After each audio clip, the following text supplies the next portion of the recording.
congratulations on the film. Really unsettling, even though we're all laughing our heads off at the moment. You've both had really varied careers, both in terms of your roles and whether you're on TV, in cinema, in the theatre. What is it about a particular part that makes it jump off the page and make you think, oh, yes, this has got my name written on it? I don't know, it's usually just a feeling, but also I quite like doing kind of odd things.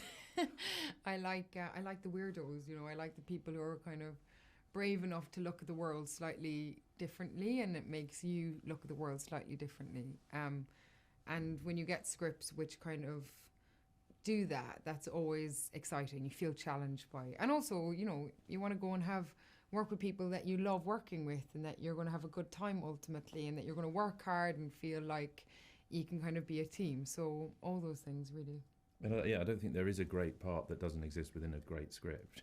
And that's the whole is always going to be the most interesting thing, and the thing that drives you towards a project. And your role within it, obviously, that's in some ways it's of secondary interest the first time you read a script.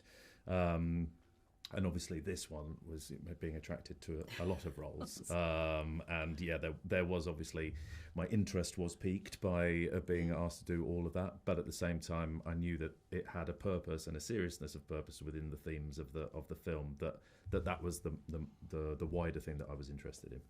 And with all those characters that you play, there's been lots of comparisons with Kind Hearts and Coronets and Dr. Strangelove, but of course they're comedies, and this most definitely isn't. But were you able to draw on those films at all in actually playing those different roles?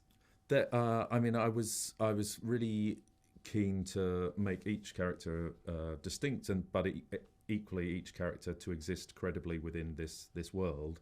And I felt that seriousness of purpose that I was talking about would be ineffective if it became a display of virtuosity or lack of virtuosity, or a sort of an acting exercise.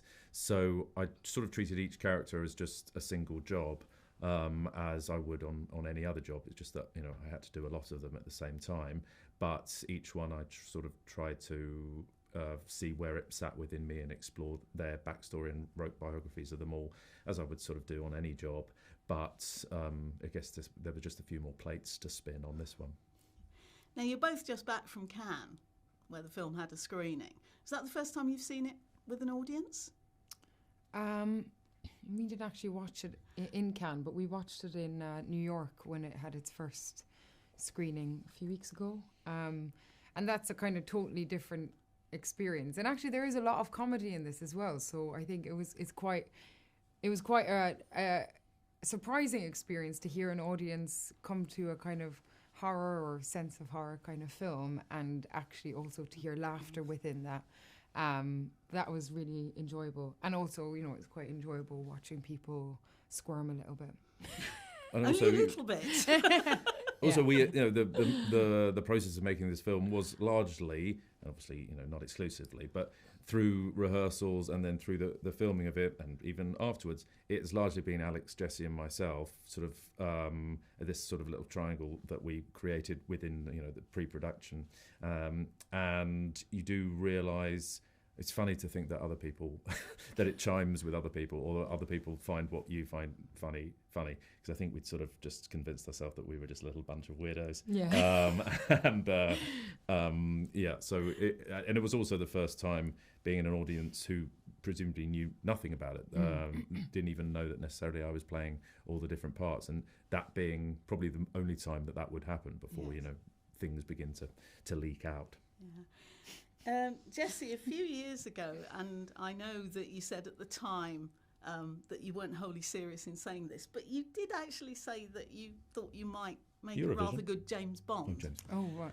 Did I?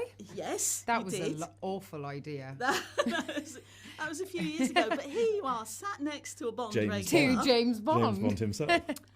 The next... I've said it. I've let it out the back. Well, Rory, I was just going to ask you, has she got what it takes?